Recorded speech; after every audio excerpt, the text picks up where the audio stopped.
সকালে আমরা একটা তথ্য পেয়েছিলাম ঢাকাতে তথ্য পাওয়ার পরে আমরা ওখানে ইয়াতে পাঠাই, আমাদের অফিসার ফোর্স পাঠানোর পরে আমরা জানতে পারি তারা আসছে এখানে, বাট ওই সময় তারা লুকায় যায় আর কি পাশের বাড়ি বা আশেপাশে কোথাও।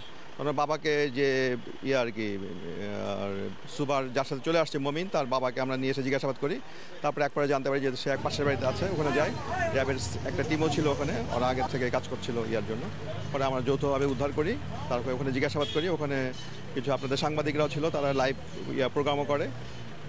সে বলছে তাদের সাথে বিয়ে শাদী হয় নাই, তাদের সাথে 2 বছর এই টিকটকের মাধ্যমে পরিচয়।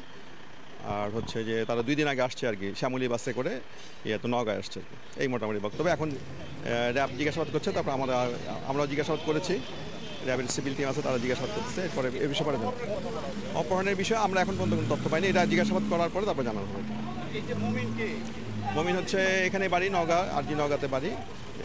ওরা হচ্ছে ঢাকাতে হচ্ছে সে গুলিস্তানে একটা কাপড়ের দোকানে কাজ করে, 7,000 টাকা বেতন পায়। উনি একটা দোকানে কাপড়ের দোকানে কর্মচারী আর কি। এই ওই যে বললো টিকটকের মাধ্যমে পরিচয় হয়েছে। মেয়ের বাড়ি হচ্ছে বাকেরগঞ্জে, এখানে তার ফুপুর বাড়িতে থাকে মোহাম্মদপুরে, ওই বাড়িতে এসে থাকে আর কি। এটা তো এই বিষয়টা হচ্ছে ঢাকার বিষয়। এখন ঢাকাতে ওখানে মামলা হয়েছে কিনা অপহরণের ডিটেলস জানি না আর কি, ওখানে জেনে আর জানতে পারবো আর কি।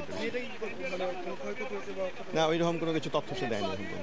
তবে তাদের মধ্যে কোনো বিয়ে শাদী হয় না, এটা বলছে সে। এইটুকু মোটামুটি তথ্য।